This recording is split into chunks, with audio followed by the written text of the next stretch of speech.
नमस्कार, आप देख रहे हैं पंजाब केसरी टीवी। मैं हूं आपके साथ सौरभ। भारत के पड़ोसी देश नेपाल में बड़ा सियासी उलटफेर हुआ है। रैपर से राजनेता बने नेपाल के बालेंद्र शाह, जिन्हें बालिन शाह के नाम से भी जाना जाता है, उनकी पार्टी राष्ट्रीय स्वतंत्र पार्टी ने बड़ी जीत दर्ज की है। बालिन शाह ने 4 बार के प्रधानमंत्री केपी शर्मा ओली को भारी अंतर से हराकर नेपाल में अगली सरकार बनाने की राह पर कदम रखा। पिछले साल बदलाव और भ्रष्टाचार मुक्त शासन की मांग को लेकर हुए हिंसक जेन जेड प्रदर्शनों के बाद हुए पहले आम चुनाव में उन्होंने पारंपरिक राजनीतिक दलों को करारा झटका दिया।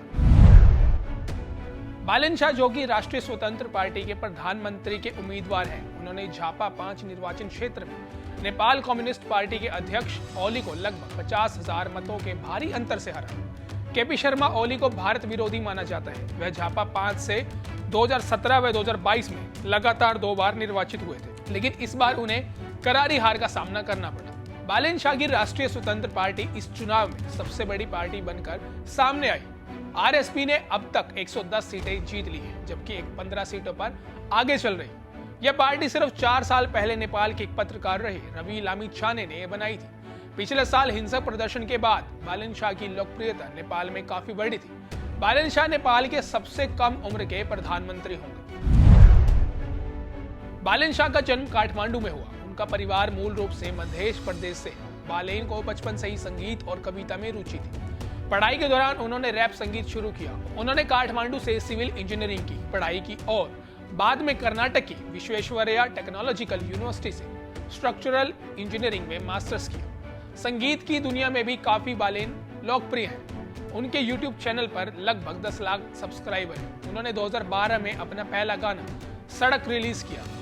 उनके गानों में आम लोगों की समस्याएं, भ्रष्टाचार और असमानता जैसे मुद्दे उठाए जाते हैं। साल 2023 में टाइम मैगजीन ने उन्हें टॉप 100 एमर्जिंग लीडर्स की लिस्ट में शामिल किया।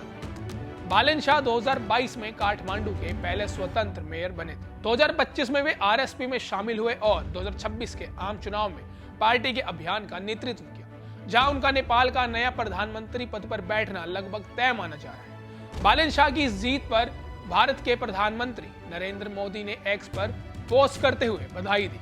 उन्होंने अपनी पोस्ट में लिखा, मैं नेपाल के लोगों और सरकार को चुनाव के सफल आयोजन पर दिल से बधाई देता हूं। अपने नेपाली भाइयों और बहनों को अपने डेमोक्रेटिक अधिकारों का इतने जोश के साथ इस्तेमाल करते देखना बहुत अच्छा लग रहा है। भारत नेपाल के लोगों और उनकी नई सरकार के साथ मिलकर काम करने के अपने वादे पर कायम है। बालिन शाह को यूं तो पिछले साल नेपाल में हुए जेन जेड प्रदर्शन के बाद अंतरिम सरकार का नेतृत्व करने का मौका मिला था, लेकिन बालिन शाह ने यह प्रस्ताव ठुकरा दिया था। बहरहाल, नेपाल की राजनीति में बालिन शाह की यह जीत सिर्फ सत्ता परिवर्तन नहीं, बल्कि नई पीढ़ी की राजनीति के उभार का संकेत भी माना जा रहा है। भ्रष्टाचार, बेरोजगारी और पारंपरिक दलों से नाराज युवाओं ने इस चुनाव में खुलकर बदलाव के पक्ष में वोट किया। ऐसे में अब सबकी निगाहें इस बात पर टिकी हैं कि बालिन शाह अपने वादों को जमीन पर किस तरह उतारते हैं और देश को स्थिर और पारदर्शी शासन दे पाते हैं या नहीं। वहीं भारत और नेपाल के रिश्तों पर भी उनकी सरकार की नीतियों का असर देखने को मिल सकता है, जिससे आने वाले समय में क्षेत्रीय राजनीति की दिशा तय होगी। फिलहाल के लिए इस खबर में इतना ही। देश और दुनिया की तमाम बड़ी खबरों के लिए देखते रहिए पंजाब केसरी टीवी।